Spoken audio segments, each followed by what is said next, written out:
What if the exhaustion you have been feeling is not only the result of everything life has asked you to carry? What if some of that exhaustion comes from the energy you have spent trying to become acceptable to everyone around you? There is a kind of tiredness that sleep cannot completely repair. You can rest for 8 hours and still wake up feeling heavy. You can take a vacation and return with the same uneasiness. You can remove a few responsibilities from your schedule and still feel as though something inside you is being stretched too thin. Sometimes the body is tired because the body needs rest, but sometimes the spirit is tired because you have been living too far away from your own truth. You have been saying yes while something within you was quietly saying no. You have been explaining decisions that did not need defending. You have been measuring your worth through other people's reactions. You have been checking the emotional temperature of every room before deciding which version of yourself was safe to reveal. You have learned how to be agreeable, useful, responsible, needed, easy to understand, easy to love. And somewhere along the way, without consciously deciding to do it, you may have begun abandoning yourself. This abandonment does not usually happen dramatically. It happens through small moments repeated over many years. You want to rest, but someone needs you, so you keep going. You have something honest to say, but you fear creating tension, so you remain silent. You feel hurt, but you tell everyone you are fine. You want a different life, but someone whose approval matters to you does not understand your dreams, so you begin doubting it yourself. You sense that a relationship, obligation, or identity no longer fits who you are becoming, but you remain where you are because change might disappoint someone. Eventually, the distance between the life you are living and the truth you are feeling becomes difficult to ignore. You may call it anxiety. You may call it burnout. You may call it confusion. You may simply say, I don't know what is wrong with me. But maybe nothing is wrong with you. Maybe something deeper within you is trying to get your attention. Maybe the discomfort is not asking you to become someone else. Maybe it is inviting you to return to yourself. There comes a point in the inner journey when you realize that peace cannot be built upon the unstable foundation of other people's approval. Approval changes, opinions change, relationships change. People see you through the filters of their own history, expectations, fears, wounds, and desires. If your sense of worth depends upon how someone sees you today, what happens when they see you differently tomorrow? If your peace depends upon everyone understanding your choices, what happens when someone misunderstands you? If your identity depends upon being needed, who are you when someone no longer needs what you provide? These questions can feel uncomfortable because they touch the structure the ego has spent years building. The ego wants identity to be certain. It wants labels. It wants proof. It wants to know where it stands in relation to everyone else. Am I successful enough? Am I attractive enough? Am I spiritual enough? Am I loved enough? Do they still approve of me? Am I ahead? Am I behind? Did I say the right thing? What do they think of me now? The ego looks outward because it does not know how to rest in being. It searches for mirrors everywhere. And when one mirror reflects something pleasant, you feel secure for a moment. Someone praises you and your mood rises. Someone chooses you and you feel valuable. Someone agrees with you and you feel understood. But another mirror eventually appears. Someone criticizes you. Someone walks away. Someone chooses another path. Someone does not recognize your effort. Someone misunderstands your intention. Suddenly, the identity you built through external reflection begins to shake. This is why approval can never create lasting peace. It can create a temporary emotional high. But anything given to you by the external world can also be removed by the external world. Your deepest worth must come from somewhere that does not disappear when circumstances change. Choosing yourself begins with remembering this. It does not mean choosing yourself above everyone else. It does not mean believing your feelings matter and nobody else's do. It does not mean becoming cold, self-absorbed, or unwilling to compromise. Choosing yourself means that you stop leaving the sacred center of your own being every time somebody has an opinion about you. You can love another person without handing them authority over your identity. You can listen to advice without abandoning inner knowing. You can compromise without betraying your deepest values. You can care about someone's feelings without assuming responsibility for every feeling they have. You can say no without hatred. You can say yes without fear. You can stay without losing yourself. And sometimes you can leave without turning anyone into an enemy. This is not selfishness. It is alignment. Love does not require self-abandonment. Fear does. Fear says, if I disappoint them, they may stop loving me. Love says, I can care for them without disappearing. Fear says, I must become what they expect. Love says, I can remain open without becoming false. Fear says, I need them to choose me so I can feel whole. Love quietly reminds you that your wholeness existed before anyone arrived and remains even when someone leaves. Many of these patterns begin early. A child learns quickly what brings approval and what creates discomfort. Perhaps being quiet kept the peace. Perhaps achievement brought praise.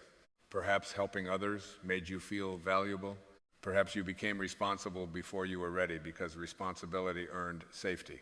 Perhaps disagreement led to tension, so you learned to become agreeable. Perhaps expressing sadness made others uncomfortable, so you learned to smile while hurting. A child rarely says, I am creating a lifelong pattern of approval seeking. The child simply adapts. Adaptation may have protected you, but a pattern that protected you in one season can imprison you in another. You grow older, yet the old strategy remains. You become the person who never wants to be a burden. You solve everyone's problems. You anticipate everyone's needs. You apologize quickly. You explain constantly. You notice the smallest change in someone's tone. You carry conversations home inside your mind and replay them at midnight. You wonder whether you upset someone. You rewrite messages before sending them. You stay emotionally available long after you are exhausted. And eventually resentment appears. At first, you may believe resentment proves that other people are demanding too much from you. Sometimes they are. But resentment can also be information. It can show you where you have been saying yes without meaning yes. It can reveal where you have expected others to protect boundaries you never communicated. It can expose the places where giving became a way of earning love. This is difficult to see because the ego prefers blame to awareness. Blame says, they are the reason I have no peace. Awareness asks, where have I participated in leaving my own peace? That question is not an accusation. It is an invitation into freedom. Because if your peace has been completely stolen by another person, you are powerless until they change. But if you can see the places where you have surrendered your own authority, you can begin taking it back. Not through anger, through consciousness. Awareness is one of the great doorways to transformation. You cannot consciously change what you are unable to see. And once you begin seeing a pattern, something remarkable happens. A little space appears between you and the pattern. You notice fear instead of simply becoming fear. You notice comparison instead of immediately believing comparison. You notice the urge to defend yourself before the defensive words leave your mouth. You notice yourself wanting reassurance before sending another anxious message. You notice guilt appearing when you consider saying no. That small moment of noticing changes everything. The thought is still there. The emotion is still there. But you are no longer completely unconscious inside it. You become the witness. Imagine sitting beside a highway watching cars move in both directions. You would never imagine that you must climb into every vehicle simply because it passes in front of you. Yet that is often how we treat thought. A thought appears. What if they are angry with me? You climb inside. Another thought appears. What if I made the wrong decision? You climb inside that one too. Then another arrives. What if I never find what I'm looking for? And another, what if everyone else is moving ahead? By noon, your body is sitting in one place while your mind has traveled through 50 imagined futures. No wonder you feel exhausted. Awareness teaches you to remain beside the road. Thoughts may continue to pass. You do not need to stop them all. You simply stop entering every vehicle. Some thoughts deserve attention. Others are echoes. Some are practical. Others are fear wearing the clothing of logic. Some arise from this moment. Others are old conditioning asking to be repeated. You begin learning the difference. The voice of fear is usually urgent. It insists that something must be solved immediately. Call them now. Explain yourself now. Defend yourself now. Get reassurance now. Make the decision now. Know the future now. The deeper voice within you is rarely so frantic. It may say, wait. It may say, listen. It may say, you already know. It may say, this is not yours to control. It may say, you don't need to respond from this emotion. Or it may offer no words at all. Sometimes inner knowing arrives as peace before understanding. The challenge is that many of us have become so accustomed to mental noise that stillness feels unfamiliar. We say we want guidance, but we rarely become quiet enough to hear it. We ask the source for direction while simultaneously producing 1,000 fearful answers of our own. Then we wonder why clarity feels distant. Maybe clarity is not distant. Maybe it has been covered by noise. Think of a glass of muddy water. If you continue shaking the glass and demanding that the water become clear, nothing changes. But place the glass down, become still, allow the sediment to settle. Clarity appears not because you forced it, but because you stopped disturbing it. Your inner life often works the same way. You do not need to solve yourself. You need moments in which you stop interfering with the wisdom already present within you. This is why silence has such power. Not because silence magically eliminates difficulty, but because silence allows you to hear what fear has been talking over. You may discover that you do not need to send the message. You do not need to explain again. You do not need another opinion. You do not need to make a permanent decision tonight. You do not need to know what happens 6 months from now. You may only need to be here. This breath, this moment, this choice, there is tremendous peace in reducing life to what is actually happening now. Most anxiety lives somewhere else. Yesterday, tomorrow, someone else's mind, an imagined future, a conversation that has not happened, a judgment someone may or may not be making. The present moment is often much simpler. Right now, perhaps you are sitting, breathing, listening, alive, and beneath the stories, beneath the roles, beneath everything you believe must be resolved before you can rest, there is still awareness. That awareness was present when you were a child. It witnessed your first joys. It witnessed your first wounds. It witnessed relationships beginning and ending. It witnessed success, failure, confusion, growth. Your personality has changed. Your body has changed. Your circumstances have changed. Your beliefs have changed. Yet something has remained present enough to witness all of those changes. Who is that witness? This is where choosing yourself becomes something deeper than self-esteem. It becomes spiritual remembrance. You are not only the collection of stories you have accumulated. You are not merely what happened to you. You are not the opinion someone formed about you 10 years ago. You are not your job title. You are not your relationship status. You are not the number in your bank account. You are not your age. You are not even every thought that crosses your mind. There is something beneath all of it. Call it awareness. Call it spirit. Call it your highest self. Call it divine presence. Call it source. The word is less important than the recognition.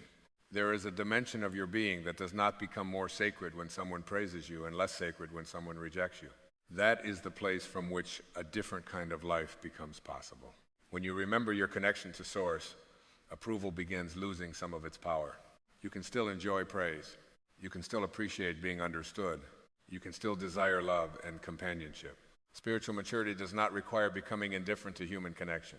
But you stop asking another human being to provide something no human being can permanently provide. No person can guarantee your worth. No relationship can remove every fear. No achievement can give permanent identity. No amount of praise can silence an ego that still believes it is separate from source. Give the ego 100 compliments, and soon it will ask for the 101st. Give it success, and it will compare your success to someone else's. Give it admiration, and it will fear losing admiration. Give it certainty, and it will invent a new uncertainty. The ego's hunger cannot be permanently satisfied by adding more to the ego. The deeper answer is not more evidence that you are enough. It is remembering that the question, am I enough, belongs to the world of comparison in the first place. Enough compared to whom? Enough for what? A rose does not ask whether it is enough because it is smaller than an oak tree. The ocean does not feel inferior because it cannot become a mountain. The moon does not apologize because it does not shine like the sun. Nature expresses itself without constantly asking permission to exist. Yet human beings can spend decades trying to prove they deserve the life already moving through them. Consider how strange that is. The same intelligence that moves planets, forms galaxies, grows forests from seeds, repairs wounds, beats your heart and breathes your lungs, has expressed itself as this life you call me. And then the ego arrives and says, yes, but do they approve of me? The contrast is almost humorous when you see it clearly. This is not arrogance. In fact, remembering source can make you less arrogant because you stop imagining that everything begins and ends with your individual personality. You become the wave, remembering the ocean. The wave still has a shape. It still rises. It still moves. It still falls. But it no longer imagines itself completely separate from the vastness that formed it. What would change if you moved through your life remembering that? Someone criticizes you. You listen. Maybe there is something useful to learn. If there is truth in the criticism, you can grow. If there is distortion, you can release it. You do not have to protect an image of perfection because you are no longer deriving worth from being right. Someone misunderstands you. You explain once if explanation is useful, but you no longer believe you must enter their mind and reorganize their perception before you are permitted to feel peaceful. Someone becomes distant. You care. You may communicate. You may ask what is happening, but you do not automatically make their distance evidence that you are unlovable. Another person's behavior may tell you something about the relationship. It may tell you something about them. It may invite reflection on your own actions, but it does not contain the authority to define your essence. This realization changes relationships. You stop chasing reassurance every time uncertainty appears. You stop using overgiving as a way of making yourself indispensable. You stop believing that love must be earned through exhaustion. You become capable of caring without controlling, listening without disappearing, giving without secretly bargaining, receiving without clinging, and sometimes the relationship becomes healthier because of it. Other times, the relationship changes. This can be frightening. When you stop participating in an old pattern, everyone involved must adjust. If you have always been available, a boundary may look like rejection. If you have always remained silent, honesty may look like conflict. If you have always rescued others, allowing them to face consequences may look like selfishness. If you have always made yourself smaller, becoming fully visible may make someone uncomfortable. Their discomfort does not automatically mean your growth is wrong. This is one of the most difficult lessons in choosing yourself. Sometimes inner alignment disappoints someone. You can spend your entire life trying to avoid this, but the price may be becoming a disappointment to your own soul. There is no way to live honestly and guarantee that everyone approves. So the deeper question becomes, can I remain loving even when someone does not like my choice? That is very different from asking, how can I make everyone happy? You cannot. Nor were you sent here to manage every emotional response around you. You are responsible for the quality of consciousness you bring. You are responsible for honesty, for kindness, for integrity, for your willingness to listen, for your willingness to repair harm when you have caused it. But you cannot completely control what another person does with your truth. There is freedom in recognizing the boundary between responsibility and control. Control has exhausted many people. You attempt to control how others feel about you, how the relationship unfolds, how quickly healing happens. When the opportunity appears, whether someone stays, what tomorrow brings, whether the plan succeeds, and because life refuses to surrender every variable to your personal management, you live in constant tension. There is another way. You can participate without controlling. A sailor cannot control the wind, but the sailor can learn how to position the sail. You cannot control every event. You can choose your response. You cannot choose whether everyone understands you. You can choose whether you speak truthfully. You cannot guarantee that someone will love you forever. You can choose whether the love you offer today comes from freedom or fear. You cannot command every door to open. You can choose whether you become bitter in front of a closed door. The shift may sound small. It is enormous.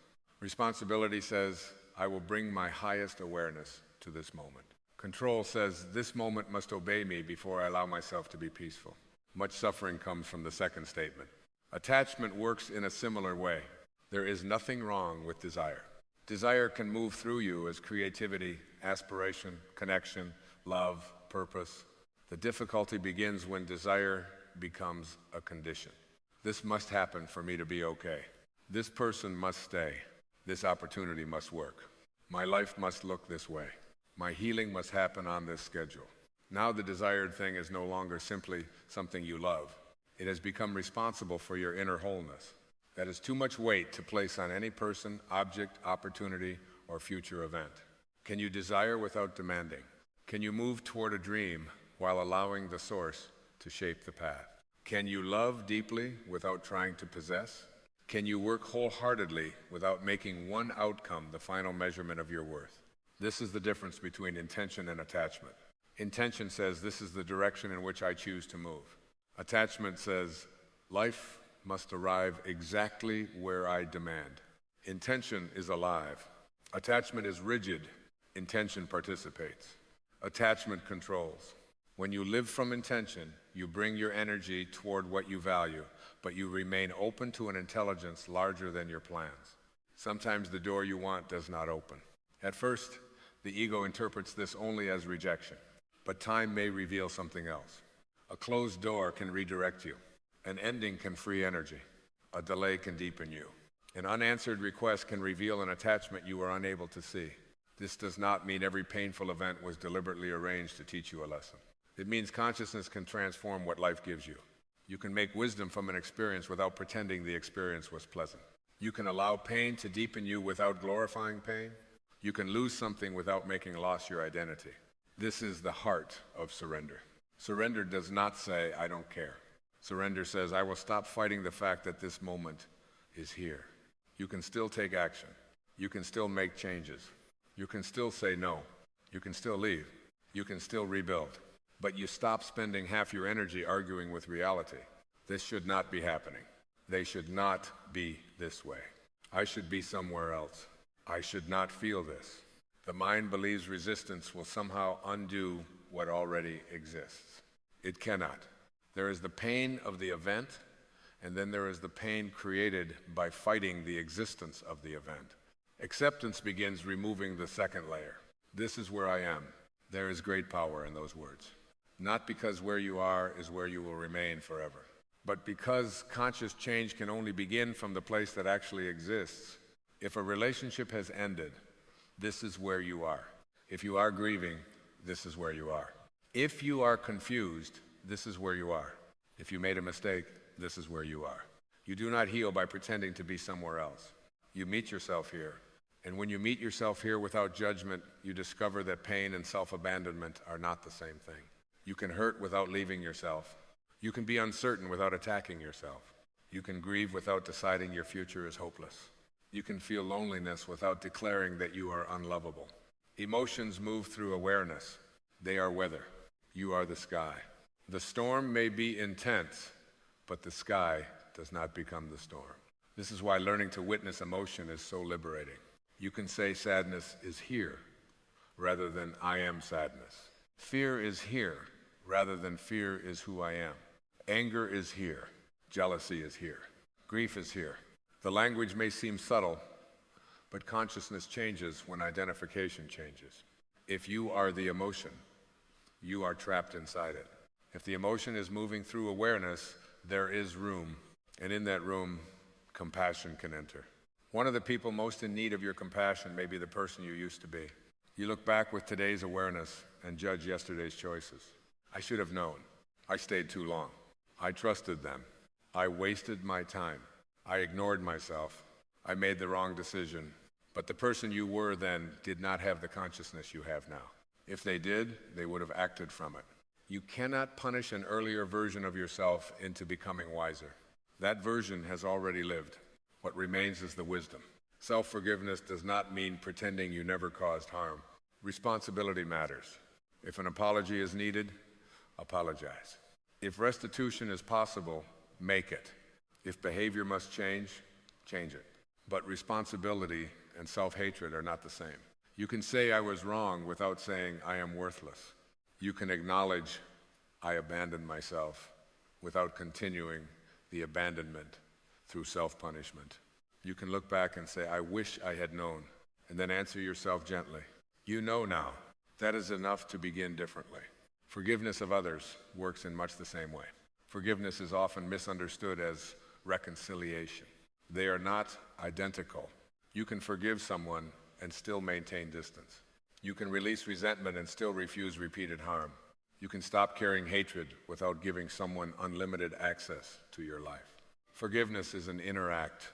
It is the decision that the wound will no longer receive unlimited space in your consciousness.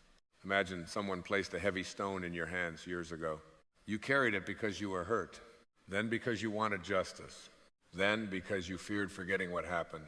Eventually, carrying the stone became so familiar that its weight felt normal. One day you realize something. They may have handed you the stone, but you are the one still carrying it. Forgiveness is the moment you begin considering whether you are ready to put it down. Not because what happened was acceptable, not because the other person deserves access to you, not because you must erase memory. You put it down because your hands were made for something other than carrying yesterday forever. Resentment creates a strange bond. You may physically leave a person while mentally meeting them every day. You replay the conversation. You imagine what you should have said. You imagine them finally understanding how deeply they hurt you. You construct arguments in which you finally win. The relationship may be over in the world, but inside consciousness it continues. Forgiveness ends the inner meeting. You no longer require the past to become different before you can live today. This freedom often happens in layers. You may release something and discover more pain later. That is not failure. Healing is rarely a perfectly straight line. An old memory can return without meaning. You have returned to the old identity. Meet what arises. Feel what needs to be felt. Then ask whether you want to carry it again. Each time you choose peace, you choose yourself. Notice that choosing yourself is becoming less dramatic now. It is not one enormous declaration. It is 1,000 ordinary decisions. You pause before agreeing to something. You allow yourself to rest without manufacturing an excuse. You stop explaining a boundary to someone committed to misunderstanding it. You ask for what you need. You tell the truth kindly. You walk away from conversations that only want to fight. You stay present when discomfort makes you want to escape. You apologize without collapsing into shame. You allow another person's success to exist without treating it as evidence of your failure. Comparison is another place where self-abandonment happens quietly. You look at another person's life and leave your own. They are further ahead, more successful, more attractive, more secure, more loved, more awakened, more certain. Comparison takes two lives with different histories, different wounds, different timing, different opportunities, different lessons, and pretends they should be measured by one ruler. A tree does not scan the forest and conclude that its life has failed because another tree is taller. One grows near the river, another grows on dry ground. One receives more sunlight. Another survives stronger winds. Each expression of life unfolds within unique conditions. Why would your life be different? Your path does not need to look impressive beside someone else's path. It needs to be yours. The source does not require copies. Imagine an orchestra in which every instrument became insecure because it could not sound like the violin. The music would disappear. Harmony exists because difference exists. Your task is not to become another person's expression. Your task is to become available to the expression that wants to move through you. This is why comparing spiritual journeys can be especially misleading. You may look at someone who appears calm and assume you are failing because fear still visits you. But spiritual maturity is not the absence of emotion. It is the awareness with which you meet emotion. You do not become peaceful by never feeling anger. You become peaceful by no longer making anger your master. You do not become spiritually awake by never feeling fear. You become awake when you can see fear without automatically obeying it. Fear may sit beside you. It simply no longer drives. This means courage can include fear. You can feel afraid and still speak truth. Feel afraid and still begin. Feel afraid and still say no. Feel afraid and still leave. Feel afraid and still love. You do not need to eliminate your humanity to connect with Source. Your humanity is where the connection is practiced. It is easy to feel spiritual when nothing challenges you. The deeper practice begins when someone criticizes you and you notice the ego preparing for war. When someone ignores you and you notice the old wound begging for reassurance. When someone succeeds and comparison whispers into your ear. When a plan collapses and control demands immediate certainty. When loneliness arrives and attachment tells you to return to what you already know is unhealthy. These moments are not failures of your spiritual path. They are the path. Spiritual practice is not only meditation in a quiet room. It is remembering who you are in a noisy one. It is one conscious breath before answering. One moment of silence before reacting. One inward question. Which part of me is speaking now? Is fear speaking? Is the need to be right speaking? Is an old wound speaking? Is the desire to punish speaking? Or can I respond from something deeper? This is where intention becomes practical. At the beginning of a day, instead of immediately asking, what must I accomplish? You might ask, what quality do I intend to bring? Peace, compassion, passions, courage, truth, forgiveness. Then your day becomes the place where intention takes form. If you choose patience, life may give you delay. If you choose peace, someone may challenge it. If you choose forgiveness, a memory may return. If you choose courage, fear may appear. Do not assume this means your intention has failed. The circumstance is giving you somewhere to practice it. Peace is not proven by the absence of disturbance. Peace becomes embodied in the way you meet disturbance. You may notice that this changes your idea of purpose. Many people search for purpose as though there is one enormous assignment hidden somewhere in the future. What am I supposed to do with my life? It is a meaningful question, but purpose may be closer than you think. Purpose can also be the consciousness you bring to whatever is in front of you. How do you speak to the person serving your food? How do you treat yourself after making a mistake? How present are you when someone you love is speaking? What energy do you bring into your work? Can you remain kind without becoming weak? Can you remain strong without becoming hard? Can you tell the truth without needing to humiliate anyone? Your outer purpose may change over time. Jobs change. Roles change. Relationships change. But beneath those changing forms, there may be a deeper purpose: to remember your connection to Source and allow the qualities of that connection to move through the life you have been given. Peace, love, creativity, compassion, joy, generosity, awareness. These qualities are not something you force into existence. They begin appearing naturally when fear and ego no longer occupy the entire inner landscape. A garden does not need to be shouted at before flowers grow. Create the conditions. Give it light. Give it water. Remove what blocks growth.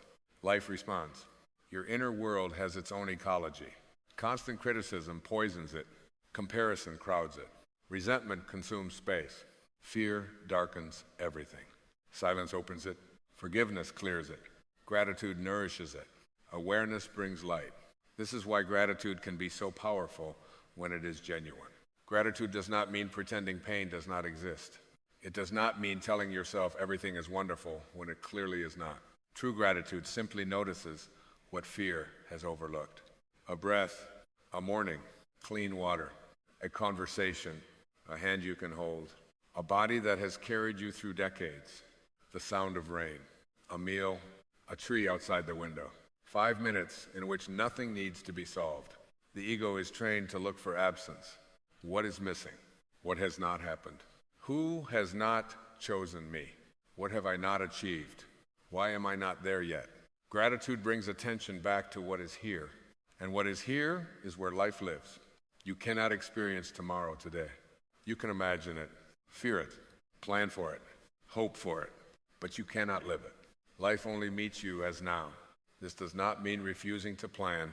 Planning is useful, but worry is not the same as planning. Planning uses thought as a tool. Worry allows thought to use you. You can make the appointment and then return to now. You can prepare for the meeting and return to now. You can save for the future and return to now.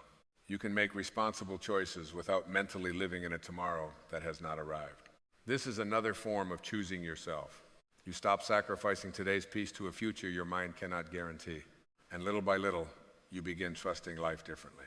Trust does not mean believing everything will unfold according to your preferences. That is not trust. That is another form of control disguised as spirituality. Trust means you no longer require a complete map before taking the next honest step. You do what is yours to do. Then you release what is not yours to control. Sometimes only one step appears. Take it. Then another appears. Take that one. A river does not need to see the ocean before it begins flowing toward it. It follows the movement available now. There are seasons in which your life feels similar. You cannot see the destination. Something has ended. An identity no longer fits. You feel less interested in things that once mattered. You need more quiet. Certain relationships feel different. You sense an inner rearrangement but cannot yet name what is being formed. The ego becomes frightened because it wants identity to remain familiar. But nature has never promised permanence. A seed must cease being only a seed before the plant can emerge. A season must end. Leaves must fall. What looks like emptiness can be preparation. What looks like loss can be space. This does not mean you must celebrate every ending. Grieve what you need to grieve, but do not assume an ending means Source has abandoned you. Sometimes what leaves simply cannot travel where your consciousness is going, and you do not always need a villain to release a chapter. This matters. The ego often wants moral certainty. If I am leaving, they must be wrong.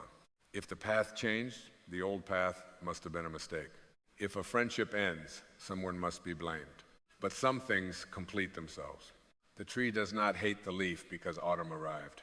It releases. You can do the same. You can say, thank you for what this taught me, and then let it become part of your past rather than forcing it to remain part of your future. This kind of letting go has dignity. No revenge, no performance, no need to announce how much you have healed. You simply stop carrying what no longer belongs. And there may come a day when you realize how much of your suffering was connected to one central habit. You are waiting for someone to validate you, waiting for someone to apologize, waiting for someone to finally understand, waiting for someone to recognize your value, waiting for permission to rest, permission to change, permission to begin, permission to leave, permission to become who you were quietly becoming. You kept waiting for the world to choose you. Then one day something inside you becomes still enough to see the truth. The person you were waiting to choose you was you, not because other people do not matter. They matter deeply. Human connection is one of the beautiful experiences of being alive. We need community, friendship, touch, companionship, encouragement, love. But connection becomes healthier when it is not carrying the entire burden of your identity. Then you can receive love without gripping it in fear. You can enjoy praise without becoming addicted to it. You can experience someone's presence without demanding a guarantee that they will never leave. You can be alone without interpreting solitude as proof that something is wrong with you. You begin relating from fullness rather than from the terror of emptiness. And the paradox is beautiful. The more deeply you choose yourself, the more freely you may be able to love others. Because you no longer need to manipulate them into completing you. You do not have to win every argument. You do not need to be the most impressive person in the room. You do not need constant recognition. You can listen. You can be curious. You can apologize. You can let someone else shine. You can disagree without hatred. The ego believes choosing yourself makes you more self-centered.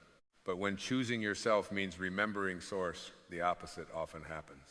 There is less self-image to defend, more room for love, more room for peace, more room for other people to be who they are without constantly turning their behavior into a statement about you. This is freedom, and freedom is usually quieter than the ego imagined.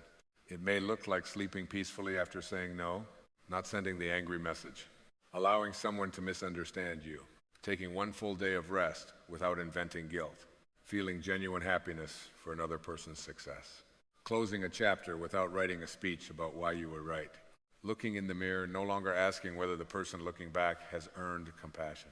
These are not dramatic spiritual achievements.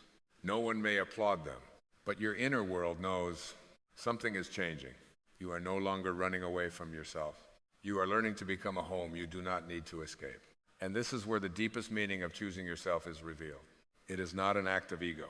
It is an act of remembrance. You remember that beneath every label is presence. Beneath every fear is awareness. Beneath every changing circumstance is something within you that can remain rooted. You remember that your worth was never manufactured by public opinion. You remember that rejection can hurt without reducing you. You remember that failure can teach without defining you. You remember that another person's inability to love you does not prove you are unlovable. You remember that being misunderstood is not the same as being lost. You remember source. And each time you remember, the ego loosens its grip. It may return tomorrow. It probably will. The goal is not to destroy the ego. The goal is simply to stop allowing the most frightened voice within you to become the unquestioned ruler of your life. Fear will speak. Let it speak. Comparison will appear. Notice it. Old wounds may become activated. Meet them. The practice is returning. Again and again and again. You return to the breath. You return to the body. You return to the present. You return to awareness. You return to love. You return to source. Do not criticize yourself for needing to return. Returning is the practice. Even the most peaceful person has moments of forgetting. The difference is not that they never leave their center. The difference is that they recognize the road home. You can begin tomorrow morning. Before opening your phone, before entering other people's opinions, before allowing the world to tell you what deserves your attention, sit for a few moments. Feel the breath entering and leaving. Do not ask life for 10 answers. Ask yourself one quiet question. What do I want to remember today? Maybe the answer is, I do not need to prove my worth. Maybe I can care without abandoning myself. Maybe I cannot control everything, but I can choose the consciousness I bring. Maybe another person's mood is not my identity.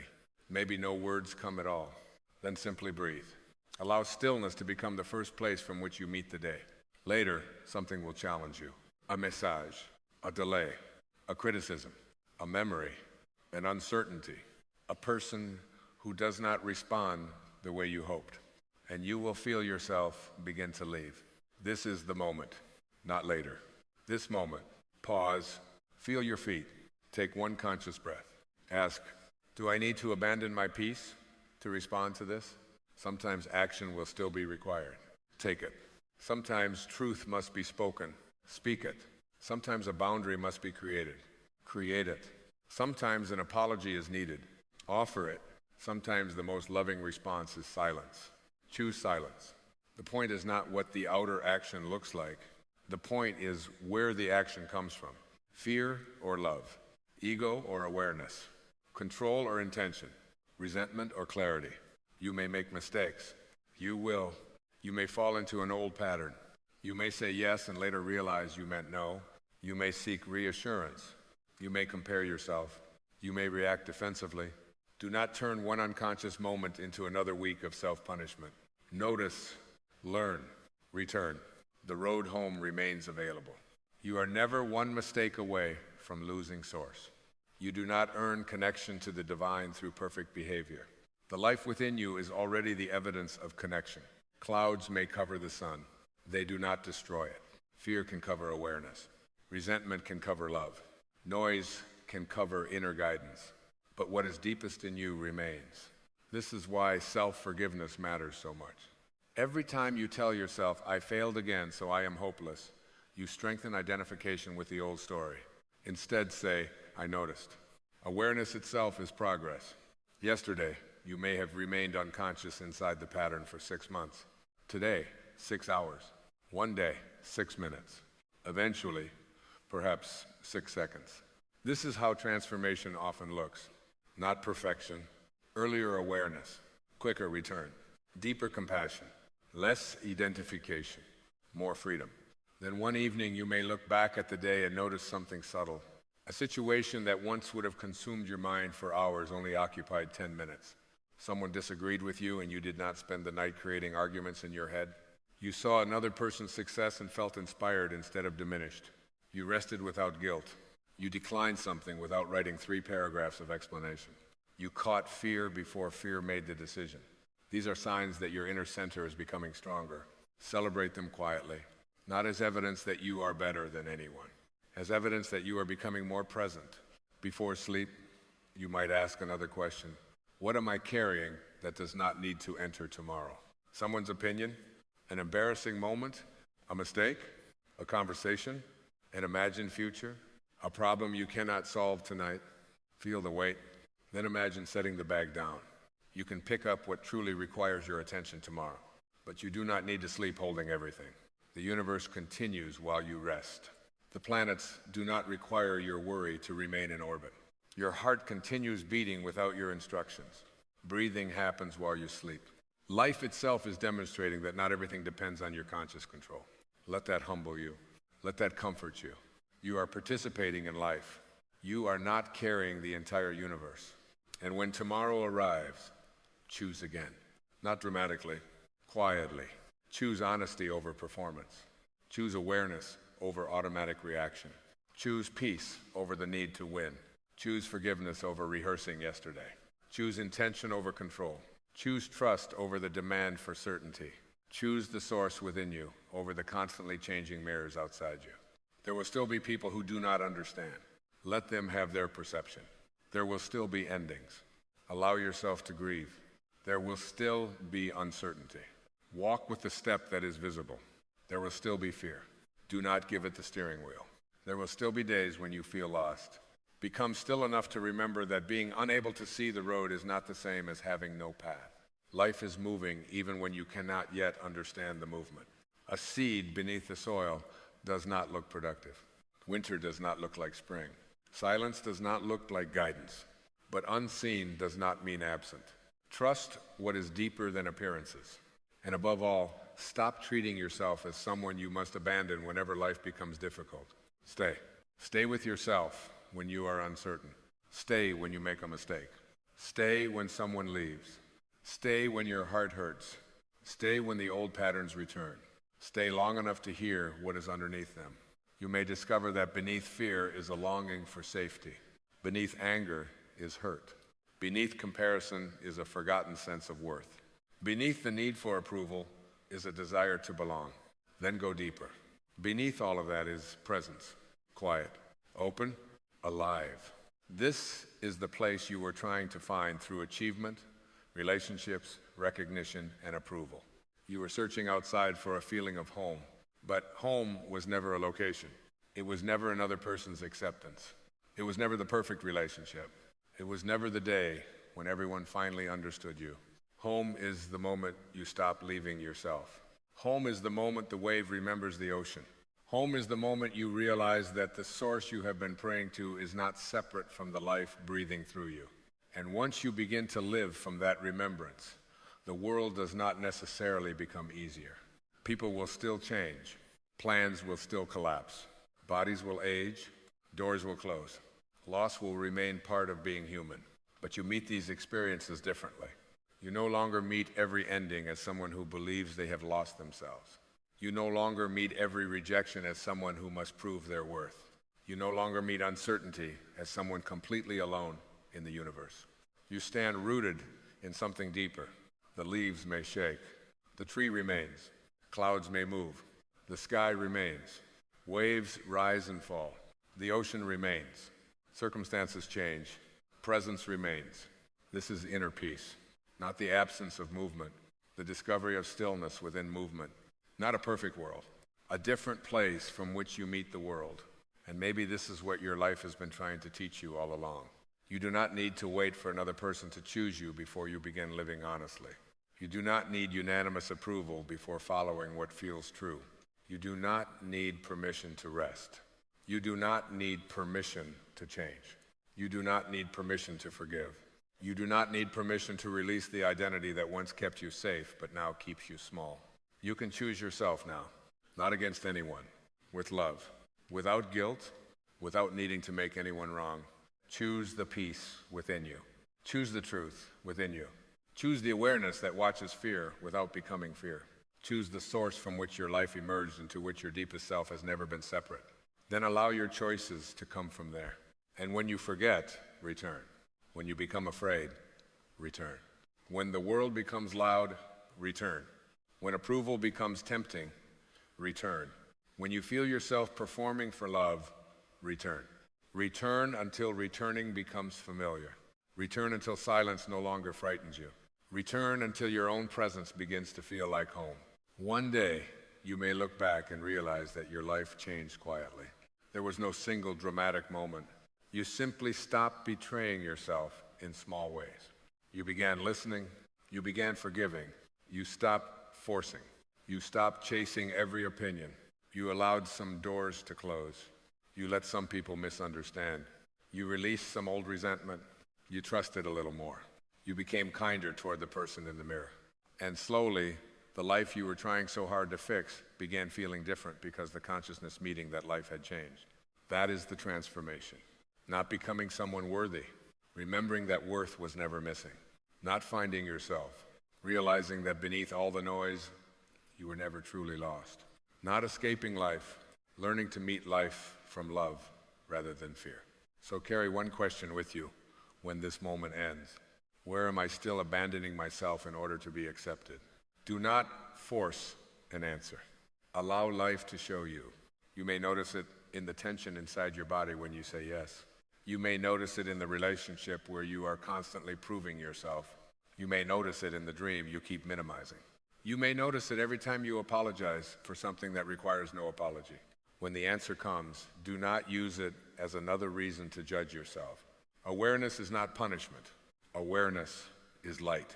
Thank the version of you who survived through the old pattern. Then choose again. You are not here to condemn who you were. You are here to become conscious of who you are. And who you are is deeper than the fear, deeper than the rejection, deeper than the roles, deeper than what anyone has called you. For a moment now, allow everything to become quiet. Do not solve anything. Take one slow breath. Feel the life moving through you. Nothing needs to be proven in this breath. Nothing needs to be earned. Nothing needs to be explained. You are here.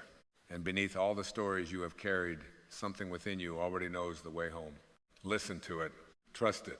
Return to it. Your life does not begin changing when everyone finally chooses you.